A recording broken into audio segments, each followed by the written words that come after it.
Uh, Hello, everyone. So it's 50 years this year since the publication of Platform for Change. And on this occasion, I'm going to talk to you about protocols for change. You may ask, what kind of protocols? Maybe the answer will surprise you. Any kind of protocols. That sounds strange maybe in the beginning of the talk. Let's see. Will sound strange at the end of the talk. Some of you know me. Those who don't, I do consulting on social technical system, which naturally has a technical aspect and a social aspect. The technical is more lucrative, the social is more satisfactory. This brings observations and funds to do research and writing that bring back other things. And a lot about the talk today will be about power symmetries, or rather modes of coordination to avoid power symmetries.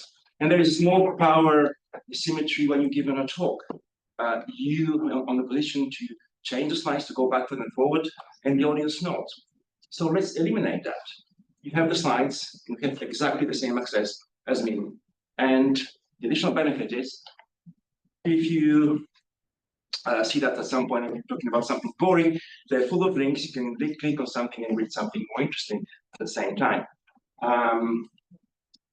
Another important message is that I'm trying to also walk the talk. So these slides are coming to you courtesy of the HTTP protocol. There are no PowerPoint and other things coming, just this simple thing that we all share in our devices. So, and this is my fifth talk. But for the first three, the talk were at the organizational scale.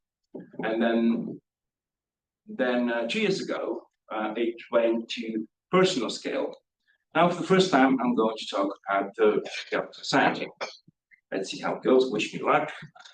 So I would like to talk about coordination, because I believe if coordination is understood broadly enough, most of the problems that we have in the world are problems of coordination. But let's start slow. Let's start from something that we experience every day: coordination of intersections. So about intersections, coordination of traffic, you can get either speed or system. That is the common knowledge. Yeah, but then we have roundabouts, and miraculously, roundabouts reduce delays by 89%, and they cut fatal crashes by 65%.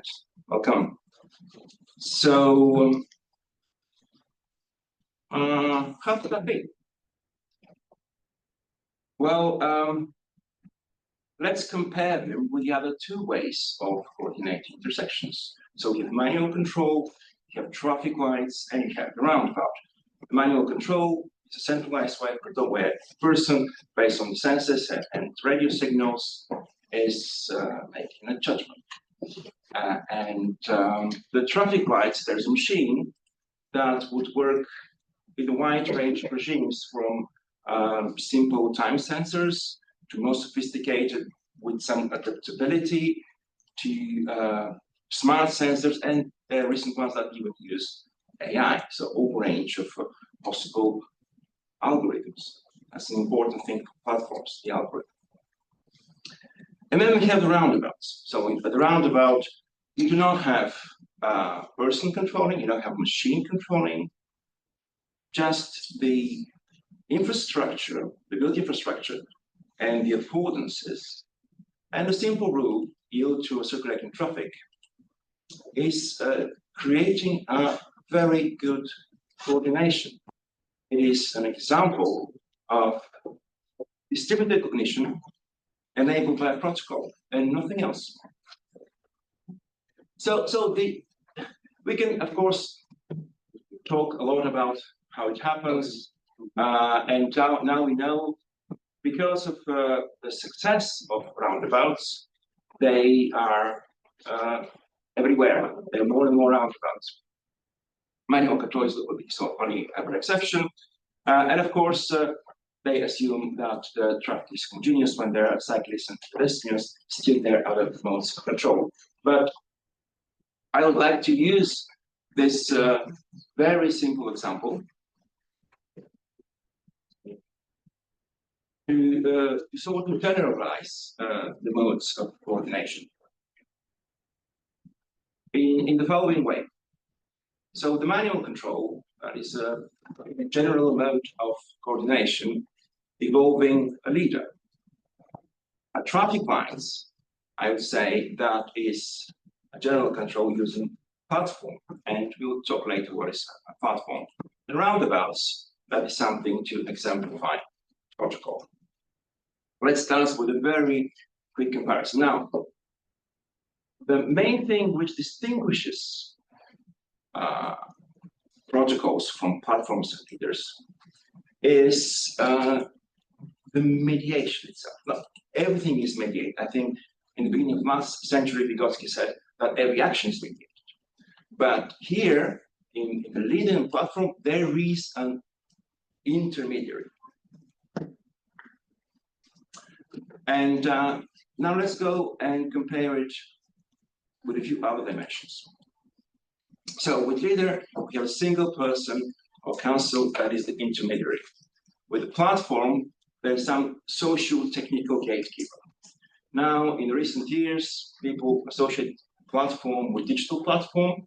Later on, I will invite you to enlarge this understanding. I will try to define that platforms are a large category. And then for protocols, there is no intermediary, or at least for good protocols. And we will talk about later what is good and bad protocol. The second important dimension is single point of failure. So that is for leader mode is very high, for platform is quite high, although it's for platform it's a multi-center in a way. So let's take a digital platform, for example. It can fail at different points like infrastructure, the services. It could be from the point of the owner of the platform and so on. And for protocols, it's minimal. And then an important thing is that the power locus, it's an individual. In the case of platform, it's always platform owners. It's a very important thing. And the protocol, so this table evolves. When I learn new things, I change here and there. And I started to allow that in some cases, standard bodies and major implementers, they can get some power when it comes to protocols. And now the important topic for the power asymmetries. With the leader-based coordination mode is potentially high, platform significant, with protocols is quite low. The rule thickness is a bit difficult to explain because it's very much linked to a particular understanding of what is rule thickness that comes from the book of Lorraine Dayston, where the rule thickness is the dependency of the context when you apply a rule. So when you depend on context and judgment, the rule is thick. Otherwise, as a rule statement may be very short. And the opposite. So the more you go to the right, the more you can automate, and it becomes context independent and judgment independent. And then the rule transparency in the case of reader is different case by case. For platforms, you have terms of service, but often they're opaque. And for protocols, it's always explicit. Adaptability for leader is limited, for platform is moderate, sometimes it's high. For protocol, I wasn't able to really, it could be varied. For example, technical protocols, they evolve very slowly, and that's an important feature. People rely on the stability. But other protocols, like greeting protocols, they could be very adaptive. So remember how greeting protocols changed when the social distancing protocol was put on top of that during the pandemic. So some protocols can really adapt fast, other can. That's not really distinctive feature. And then the scalability is really important. It's one leader is going to go. Platform is quite high, and for protocol, it's good in theory, but in many cases, it's quite a challenge. So let's go one by one and review these modes of coordination, starting with leaders. Leaders in business are highly valued. Now you see here the top CEOs, they get from $50 to $200 million salaries.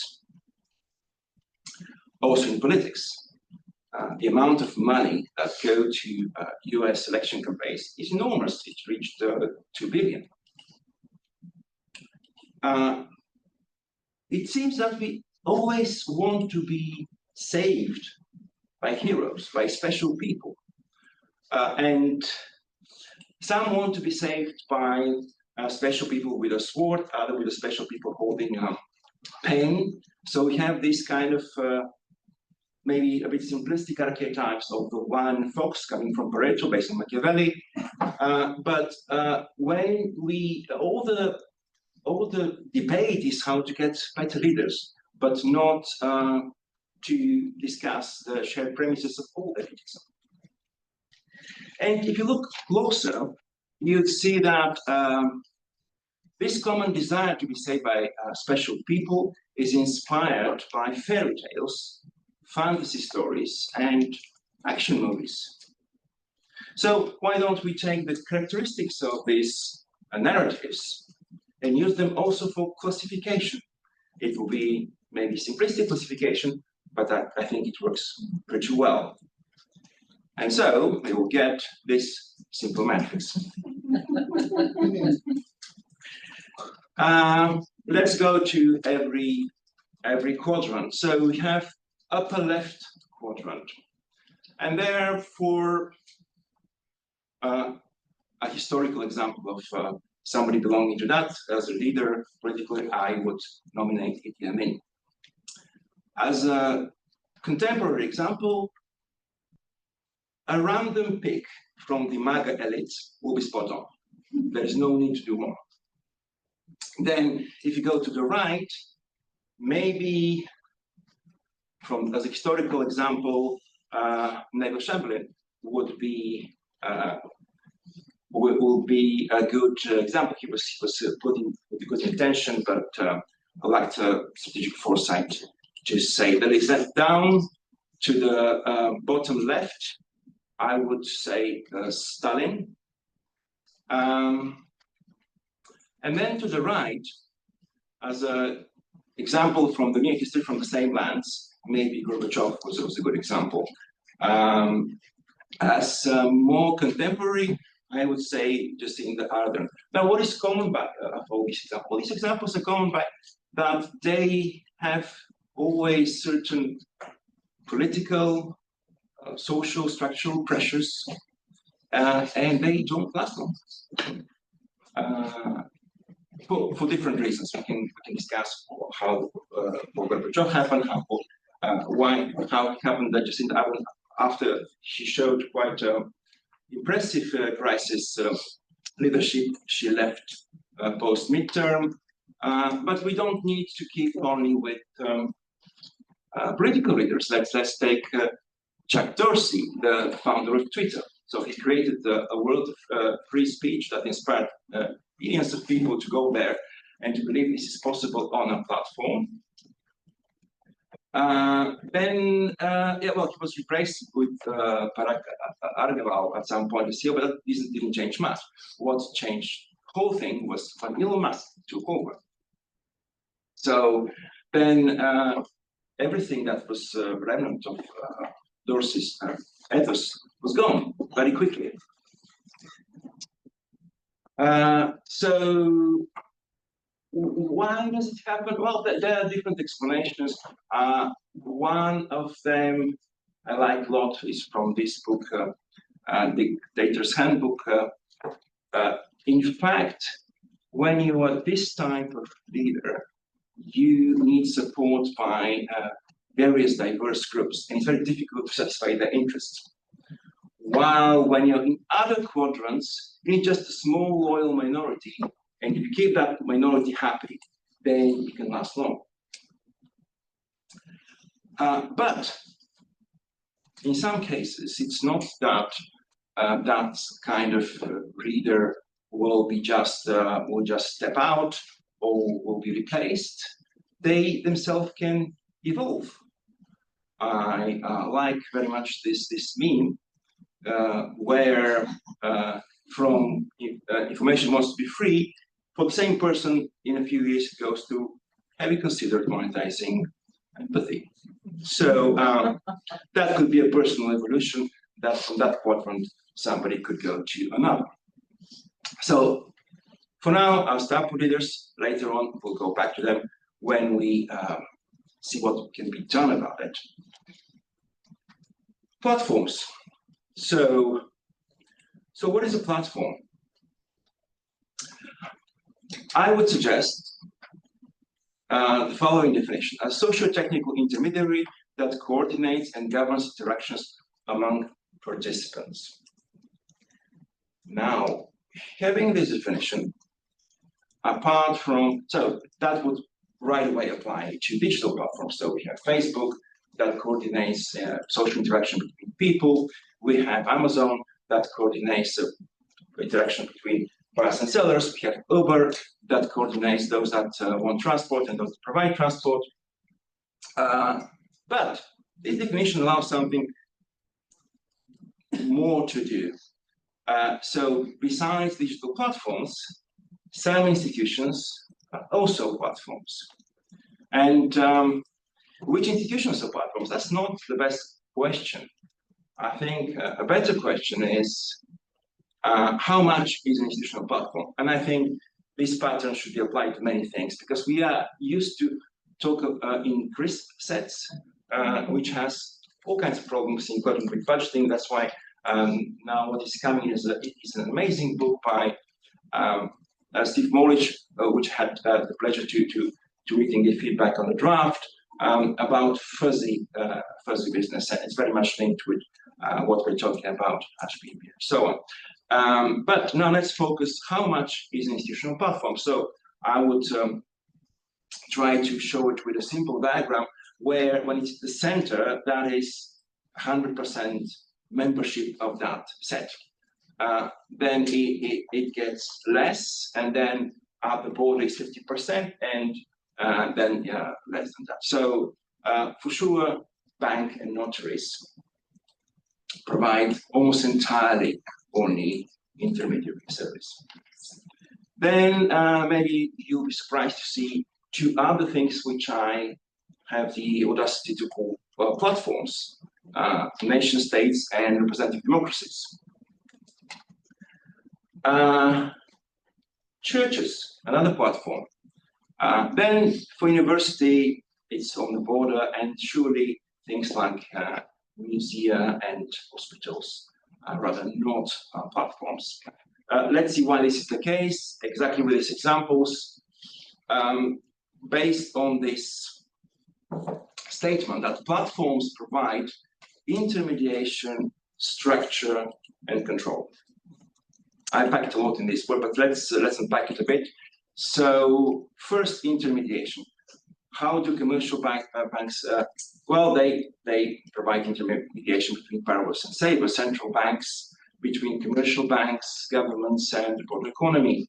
Representative democracies, they provide intermediation in two ways. One is the one written here, that elected representatives act as intermediaries, distribution of commons between citizens and translating public needs into policies. That's one way, but apart from them, to sustain all that system, we have all the democratic institutions that are also intermediaries, not only representatives, but those that the bureaucracy that are important. And maybe in advance to say that now when the trust goes down, when a few people go to vote, and institutions experiencing erosion,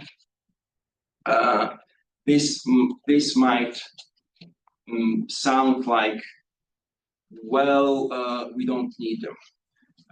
No, I believe that the reforms are futile, but they need to be supported as long as we really have reliable alternative.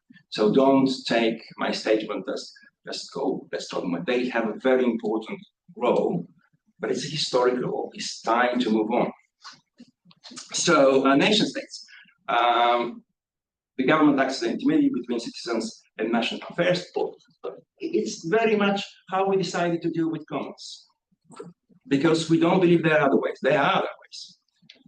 Churches are double intermediate. They're intermediate between believers and between believers and God.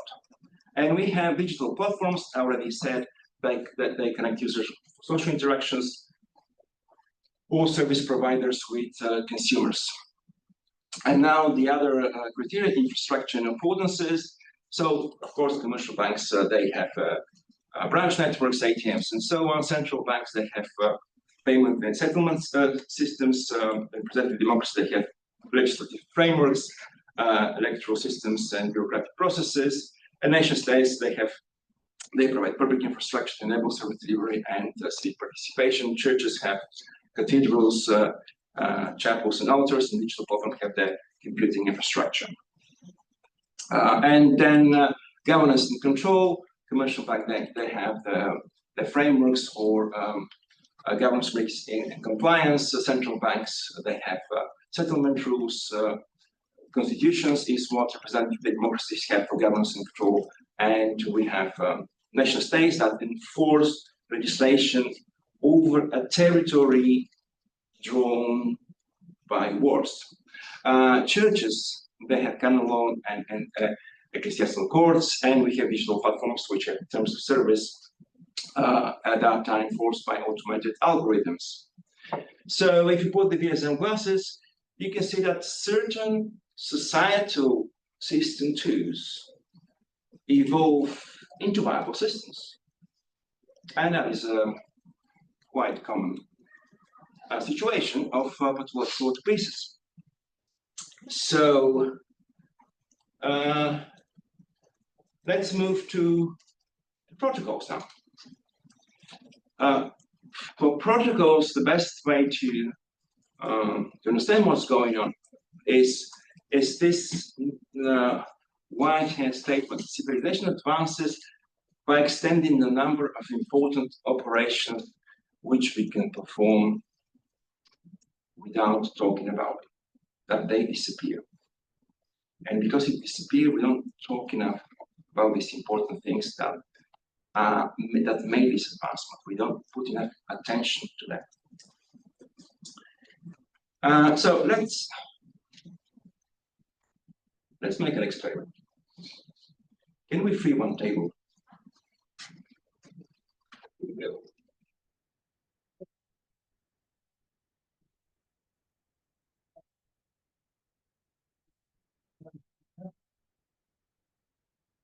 Okay.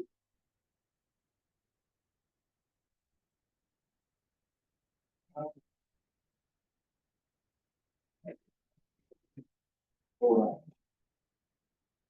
So we need 4 volunteers for a small experiment, very quick. There was nothing embarrassing, I promise. You'll go back with easy.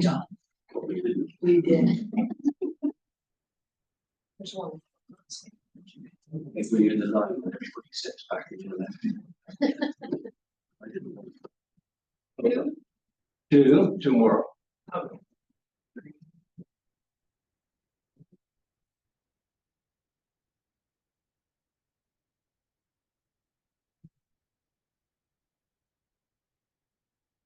Very simple task. It will only take a few seconds. Here are the rules. You have to hold each the leg like this with one hand. And then the whole exercise is you have to lift the table this high and bring it back without spilling. And you all observe what's going on. 3, 1, 2.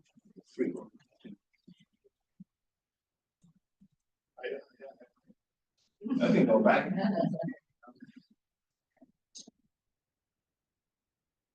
Thank you very much. Now let's discuss what happened. Is there a payment for the? And not yet. No. Well, the chair's not here. There's one here. Sorry? We have three chairs now here.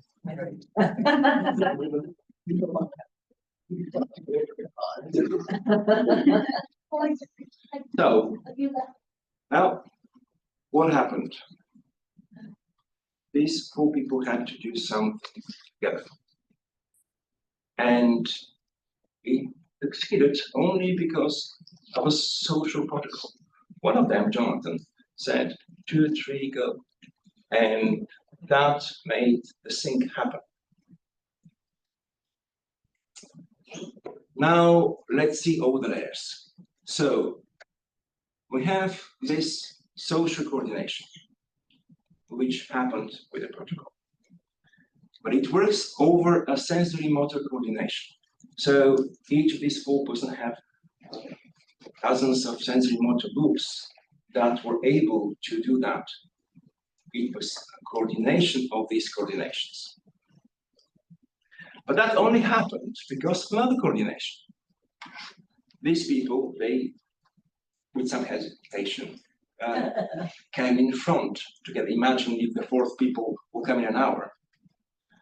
So another coordination. But that only happened because these four people came to this event, same place and same time.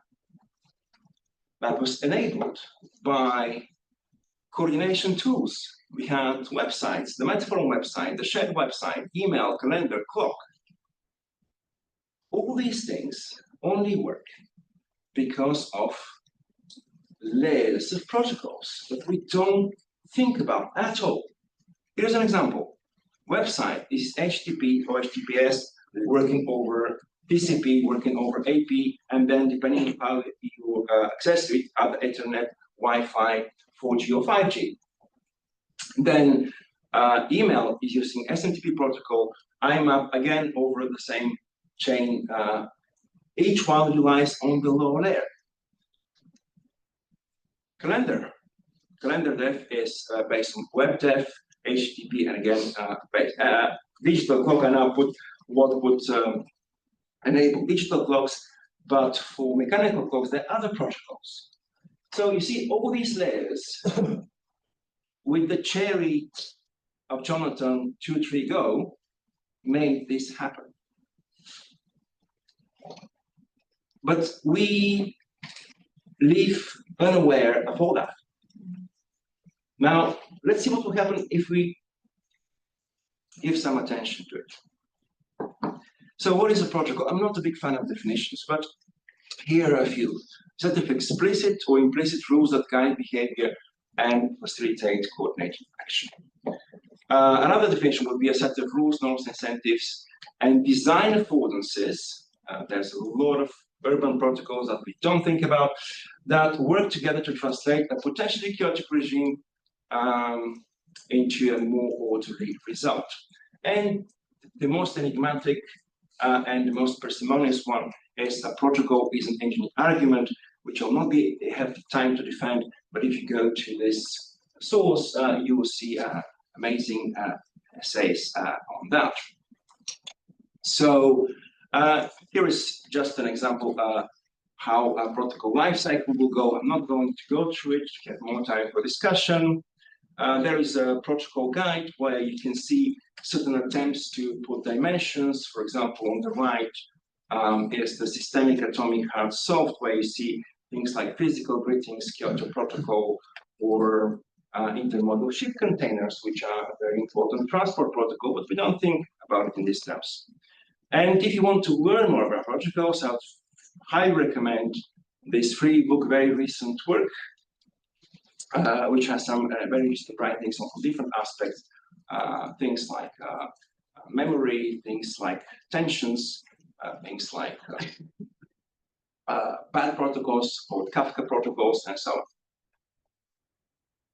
on. I personally work on several protocols. One of them is serendipity protocol, because I believe that digital workspace and urban environments can be designed to increase the likelihood of serendipitous events, not just to hope that they will happen, but actually to rely that they will happen. And 2 years ago, I talked a bit about that.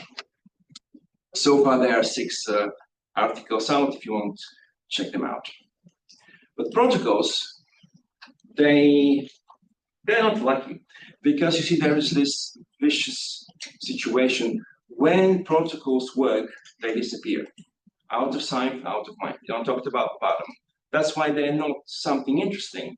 They're visible, but they don't work. So they either invisible or we talk badly about them. And how we could move efforts to a situation where either doesn't exist or is not associated with anything good. That's a bit of a problem. The other interesting thing is that protocols are always associated with some initial friction. And a lot of bad effects that we have now from platforms are associated with the opposite. There was a very nice article, I should have put a link here, called Tyranny of Convenience. But anyway, for example, I drove here from London, so changing the protocol, driving on the right, from driving on the left, created initial friction, but it was overcome very quickly. Then, again, here from England, a very good example that I absolutely love, although I have not read a lot about it and have not been there, is the Swindon roundabout. Anyone went through that? Anyone did it multiple times? So it has a very bad reputation. People talk badly about it. It's been there since 1972, but the statistics are amazingly good. So it seems that if you go several times through it, it doesn't really bother you so much, and it works really well, although it's quite a complicated thing. Well, another example would be the situation with Twitter. So we have this thing I called Exodus, where when people saw what happened with Twitter, they went to protocol-based alternatives, and they had a lot of friction because it's really weird. You normally just go and enter and then start using it, but now there is no such a thing. You have to choose an instance. Then when you want to follow, if it's not on your server, you have to make another step to copy it. There are quite a few strange things, like you're going back to something more primitive. So there is also a lot more agency. And it doesn't mean that people appreciate agency, but those that do, they overcome this friction and they set it. And now they're in Twitter alternatives. I think there are about 10 million people using Fediverse and 35-40 using Blue Sky only within 2 years.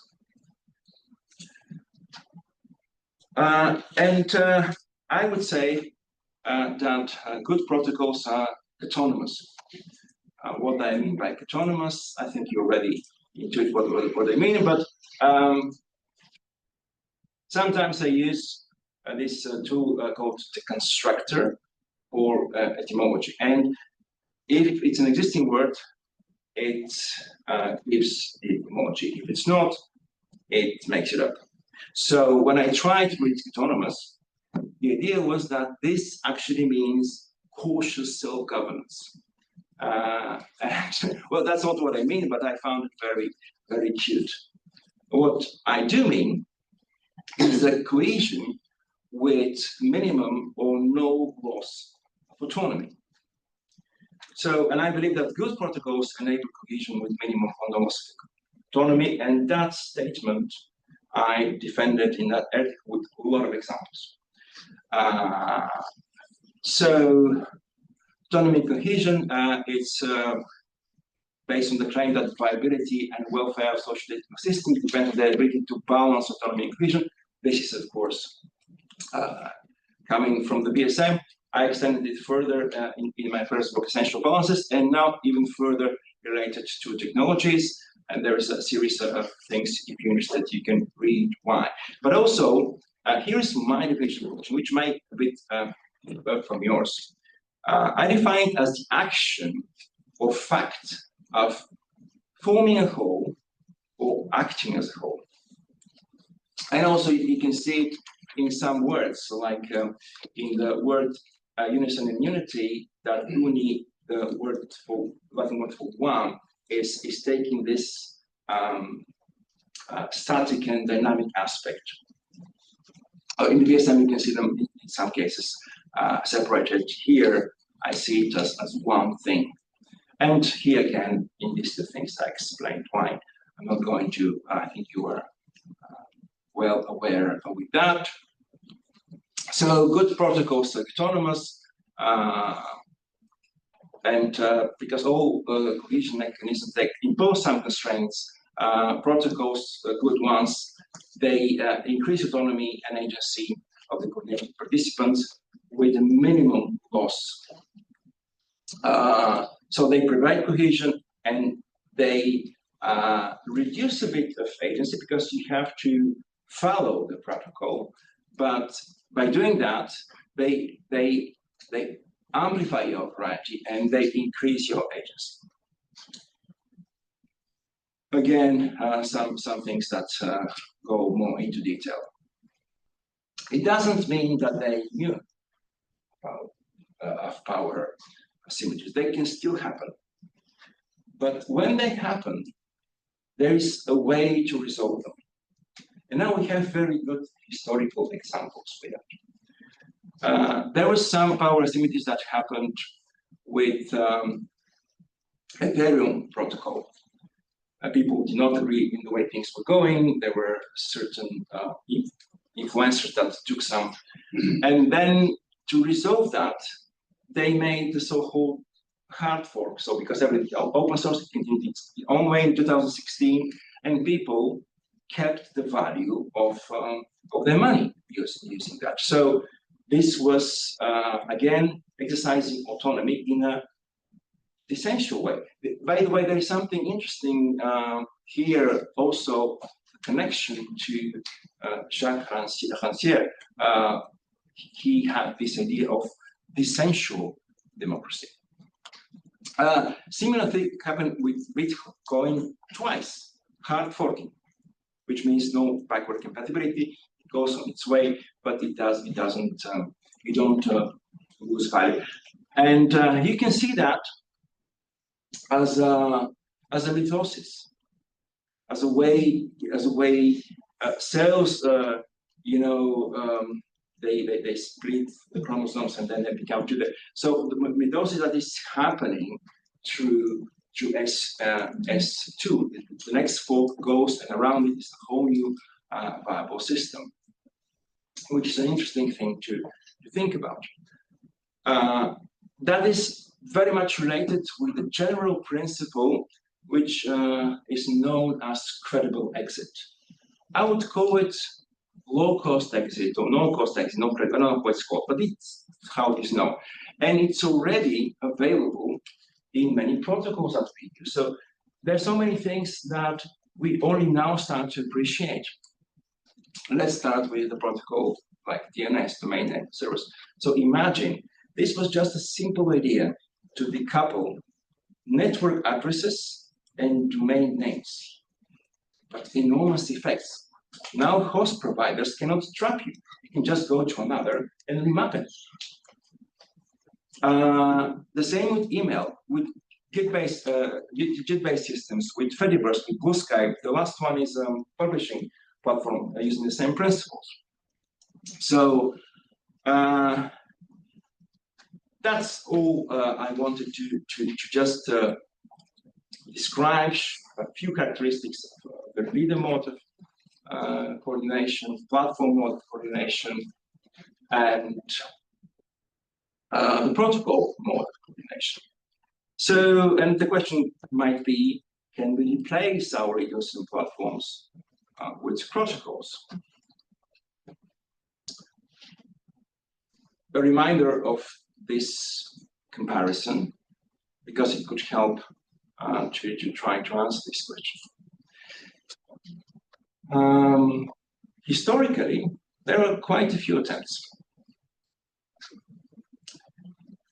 For example, we have protocol-based religions. They're not known as such, but I have a good reason to call them so. We can start, the first one was in the 7th century, Velitchkov. It started from Armenia. The founder was Constantine, later on replaced by Simeon. And these people, they were Christians that rejected the need for an intermediary like the church. Then in Bulgaria on the 10th century were the Bogomils. Then two sects appeared in the south of France. Brethren of the Free Spirit. This is a very interesting movement, Christian movement. It originated in the lowlands. I'll come back to it. And then we have a few others. Quakers are very interesting, but I split them in two. Why I split them in two? Because you see, here I see these regions as in two dimensions. So all of them are not using platforms, if we understand it as a platform, but only some of them are leaderless. For example, the early Quakers, late Quakers, were not leaderless. One of them remained leaderless, the Brethren of the Free Spirit. It's very interesting because when I researched more, it turned out that there are a lot of leaderless organizations that were quite successful coming from the lowlands. There is something there. Now, of course, everybody knows Burzorg and similar. But there is a tradition. If you go back to Middle Ages before, it's quite a thing. Of course, all these were small. Most of them were prosecuted. So the Galicians, the first leader, he was stoned to death. The second was burned, and so on. So yeah. Be cautious. Be cautious. There was a very nice leaderless protocol example by a guy, Cronenberg, who, by the way, was inspired by BSM, and this how he wrote this paper. But the important thing is that it wasn't about something, but actually he wrote an application to enable that. It was a very simple thing to distribute chores in a co-living house in a way that is fair and more motivating for people, and it worked. So but again, small scale. Maybe the first thing which we saw at a big scale from protocol was Blue Sky, where for less than a year it scaled up to 35 million users. So leaders maybe that's the interesting thing. You see, I started with comparing roundabouts with traffic control with manual control, and now we use manual control only by exception if there is something special. So there is a lot of data to understand that protocol-based roundabouts work better, but somehow that's absolutely not the case when we talk about other coordination, not transport. That's very strange. So maybe if we get inspiration by this parallel, we can use leaders only in special cases and in some kind of rotating principles and so on.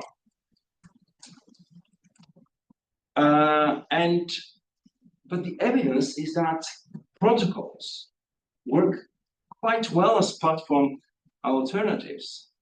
Now, people that work with Bitcoin and Ethereum completely bypass the banks. They don't need them, neither commission or the central banks.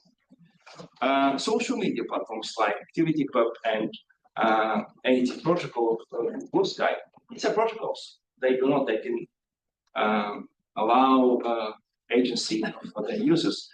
Firestore system, especially the IPFS, the interplanetary file system, that is decoupling content from host by using the content addressing system.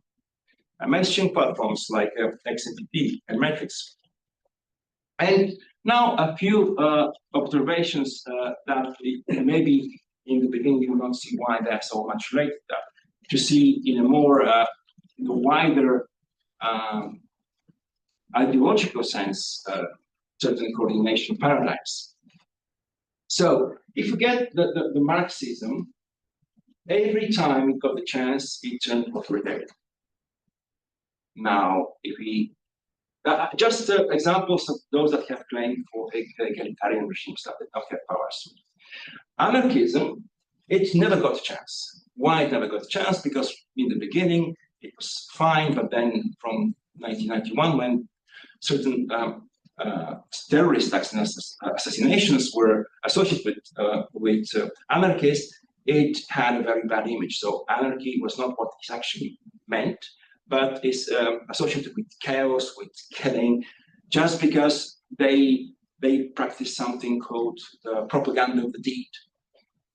So basically the idea being, well, if we don't need governors, let's take them out, let's kill them. But that was just a different kind of understanding of what it is. Others, like the Kropotkin, in the end of 19th century, beginning of 20th century, had a completely different ideas. And by the way, he was one of the few that said that Marxism, if linked with a nation state, would always lead to authoritarian regime. But what is interesting, these two things, Marxism and anarchism, they share a principle which is the most utopian of all. And you know that principle, from each according to his ability, to each according to his needs. So, utopian, improbable. And that's the only one shared by these two. At the same time, that's the only thing that happened in practice massively, everywhere. And that's all open source projects. They work exactly on this principle, incredibly successful. We have Linux and all the internet runs on Linux. And of course, many others, browsers and so on. So open source projects, contributors, they contribute according to their abilities and interests. Users according to their needs. You can just go and start using them, anything. It's enabled by a protocol, by a JIT protocol. Always, no exception.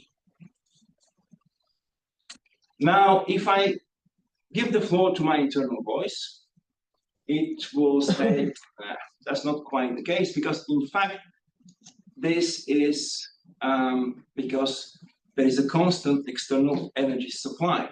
So you have a surplus of the current economy that allows these people to get good jobs, to be well paid, and to have enough time to contribute to this project. So in fact, this is part of the money, of the surplus of what they get for their economy-enabled regular job.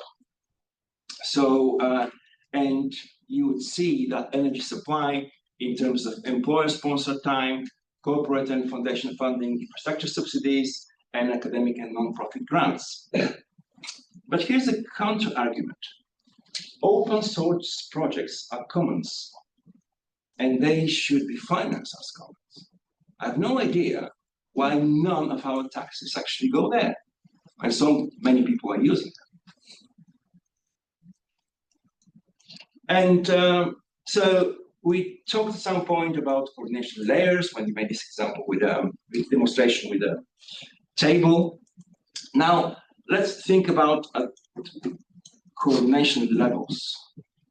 So we have a local level of city, village, where we live, where we have short feedback loops and things are dynamically adapting. And we have the phenomenon of cities that really last long because they have a way to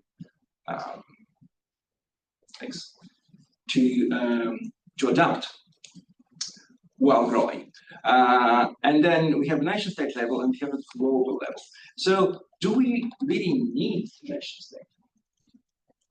And just a reminder of this diagram, because nobody lives in a nation state. We live in a city. We actually can respond to something that happens directly. Of course, the cities needs to coordinate globally, but should that coordination happen through the intermediary of territories with legislation in these territories, that like then something happened historically through wars. Not to mention that when they happened, they had to reduce all the complexity that was local. For example, the way land was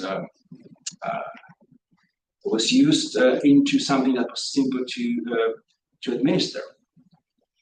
And according to Stefan Pianaut, it's called a tragedy. We are stuck with a historical process that has produced nations and nations. So in fact, we are stuck in the 17th century. It was a very good innovation. This painting depicts the Treaty of Münster. So we have this Peace of Westphalia that created the modern idea of nation state. And it was very good because there was 30-year or 80-year war. It brought peace, it brought the idea of sovereignty, all good things. But the world moved on. And this idea stayed. We may not be able to imagine another world, but lack of imagination by itself is not an argument. If we look at the history, the history, and the history of science especially, is like a search for regularities. So we have Aristotle that searched for regularities in language and discovered logic. Then cybernetics, regularities in system, discovered feedback, law of requisite variety, BSM, these kind of things. Stephen Wolfram said something very good. He said, Aristotle stopped too quickly. There are more regularities in language. And now we have LLMs that, through their parameters, so imagine now OpenAI, they do not disclose after 3.5 the number of weights, the parameters they use, but there are probably a few trillions, of which about 600 billion parameters are active. So imagine how these are all patterns discovered in language. What level of granularity this compared to if you count all axioms of logic and all atomic rules at the first level of regularities. So maybe by this example, cybernetics can only search for deep regularities in systems and embed them in protocols. Not so much in models, because protocols, they operationalize these things. Google says this principle, which is fake, of course, do no harm, but protocols can make it so that you can't do any harm. And it's not a matter of learning something, it's a matter of way we live, the way you saw how this coordination happened with the table. So let's search for these regularities and embed them in protocols. Thank you.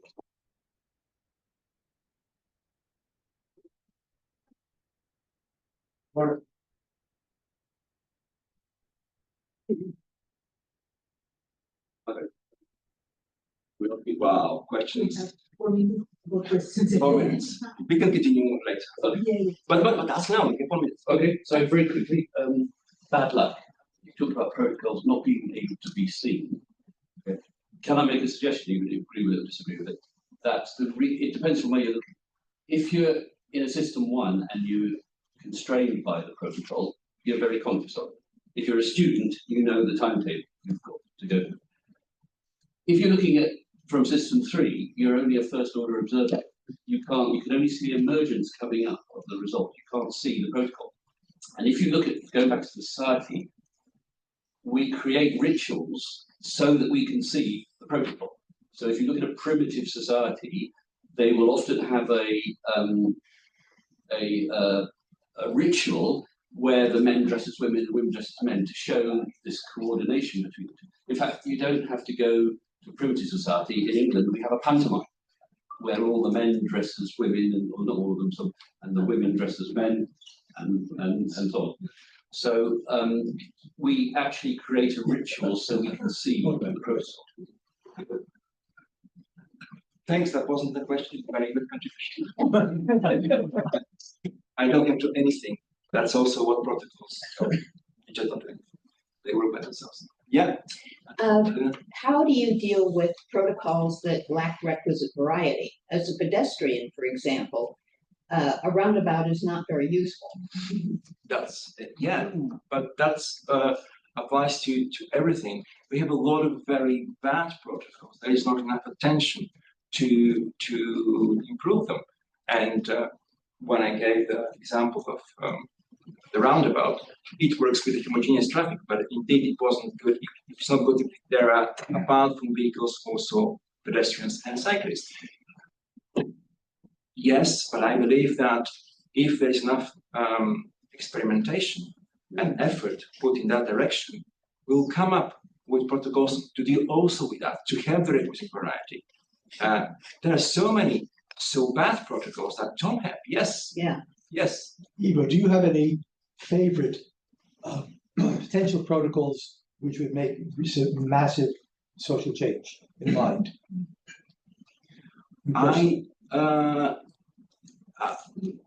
First, that would be invitation to also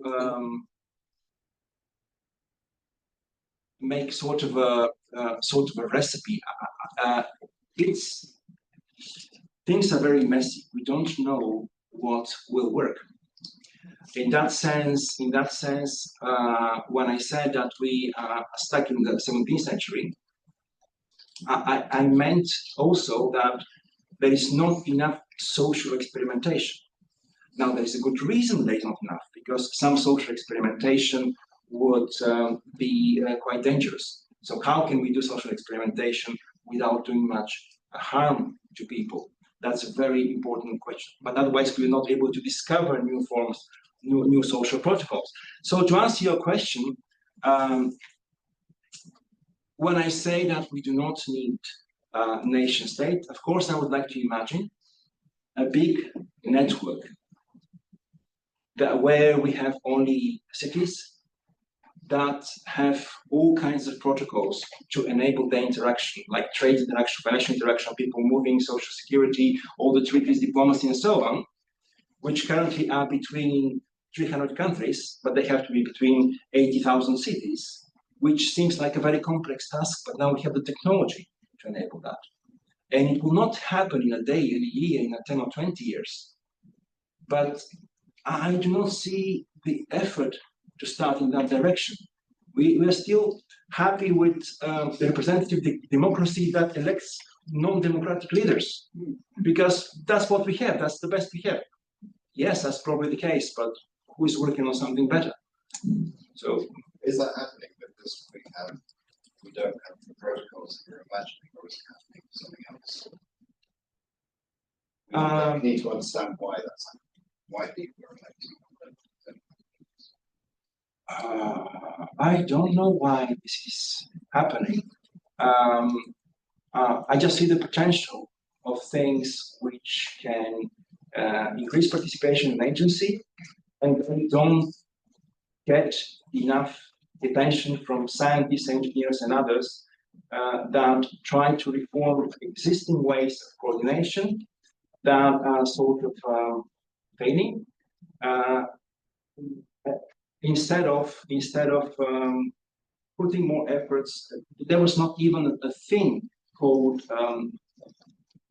protocol science or whatever, protocol discipline. We started only 3 years ago with one initiative called Summer Protocols that started to fund research, to fund experimentation on protocols. Of course, different participants always come up with something that would solve a problem. Like now we have AI appeared, and just a few years later we have the model context protocol by topic. So all these kind of things, they appear in a way that responds to certain selective pressures, but that I think it could happen at a much larger scale. Otherwise, how would it? We have 4 questions. Can you remind us to do these 4 questions? The next speaker will be Margaret. I just thought that a social change protocol is be kind to each other, to another, be kind to, and it's because each according to the need, according to meeting the need, but according to your means, sort of thing. You know, be kind. It's always a relational thing, the immediate moment in a sense, when you physically engage with that. So I was just thinking about the more subtle protocols that you could embed in social systems to help generate better coordination, better cohesion. But how to make it so that there is no way not to be kind? Well, the thing is, the system generally would decide that, right? Because you would probably start getting some kind of immune reaction to, in the sense of that network might just, you might get a division, just a distortion, and then you've got, okay, hang on, all of these people here are practicing the actual opposite because it's fun or something, you know, and then you'll get a bifurcation. So I'm not too sure how at the next level of recursion or in the monitoring system there, what your action would be if you see that sort of thing. You can just shut down the system, you know, block it off, cell death, whatever the case may be. But it might actually be interesting to see if there's even a better regulator of that. You know, a meta regulator. But we have already such an amazing example, like the integration. Absolutely amazing protocol. So we can have such things also working at scale, solving other problems. Now nobody came up with anything that can realize a protocol for better democracy, but it doesn't mean it's impossible. And just a few layman attempts to do so, maybe we need to do something different. I think it's probably similar to what we just talked about. I was thinking of a time I was in the lowlands and the people I was with just walked into the road. And I was like, whoa, why aren't we worrying? And they said, no, here we've got this experiment where there's no traffic signals and no nothing. And I was like, it was extraordinary what it did to my attention and to the attention of me if I was driving. So one of my questions was, what do we have any other really lovely examples of how are people getting the opportunities to experiment with new protocols? What are the conditions that we can create that make it more likely that we can then experiment with new protocols? Where do good new protocols come from? Can I give you an example in 30 seconds? The centre of Oxford, the square in front of the train, when I first moved there, mess of traffic lights, complete mess. And then the experiment was exactly what you said, with 2 roundabouts that didn't look like roundabouts. There's no traffic sign telling anyone what to do. So all the cars approaching have to figure out, this looks like a roundabout, but I also have to be aware of other people. What are they doing? And it's the mixture of these protocols all coming together that allows that experiment. But then my question was, where did that? What's the potential for creating serendipity that good protocols can be created? People create protocols very quickly, just like we did with the table. But I want to add to that because I had a similar experience in the Netherlands. We don't have the same culture of biking in the UK. And when you go as a tourist to the Netherlands, it's always very surprising how the Dutch people are so amazing. They have protocols that we don't have in terms of walking and biking. They interact, and we don't know. Tourists don't know. Yeah. So I'm always in risk in the Netherlands because of violating of the protocols. So some of the protocols are in the culture. Yeah, and this is very interesting because for people, for tourists in another culture, there is always a surprise because they are not written. Nobody, but the locals know them very well. You don't violate the social protocols for bikers, and then as a tourist, you don't have them because nobody flies about. It's in the culture. Even it could be very regional. For example, France, in one region, everything is one case, the other 2 cases, 3 cases, and 2 regions, there are 4 cases. It's still. We have another, Jose has another. Just one curiosity. You mentioned that in the round about the number of accidents, I interpret like that, failures. Fatal failures Is that down, honest? yeah.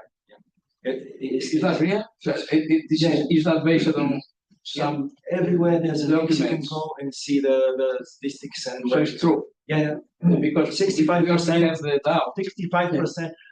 I found 5 different surveys, and I put the most conservative one, 65% reduction of fatal crashes. The other question has to see with the evolution of system 2. You say that may evolve to become a viable system model in itself. That means that we'll get out of the system in focus as an autopoietic beast that becomes self-purpose. Yes. Is that right?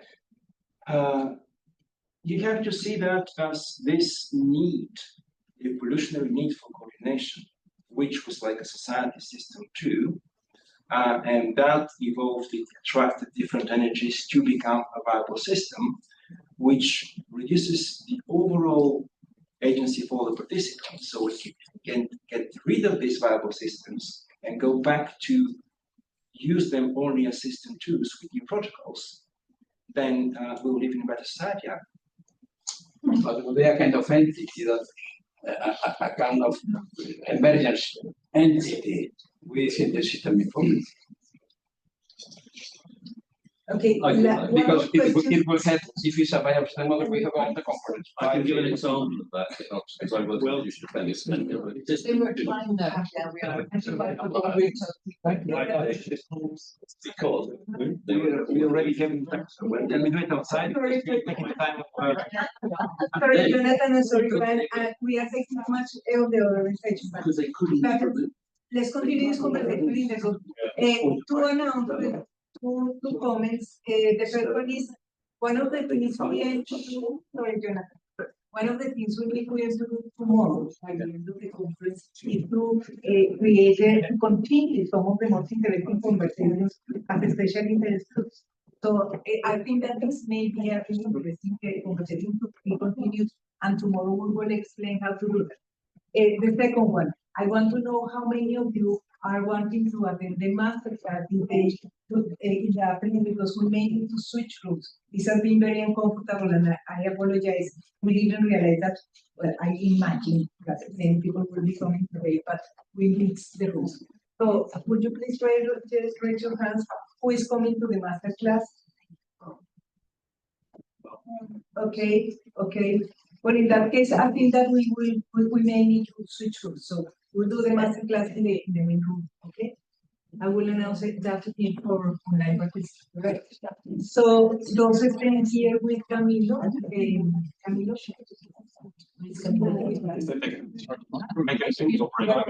All right. Okay.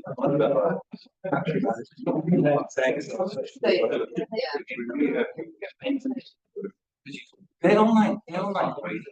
Yeah, they're online. That's what I showed again. There was a short QR code, but both of them share. So I can write to you the.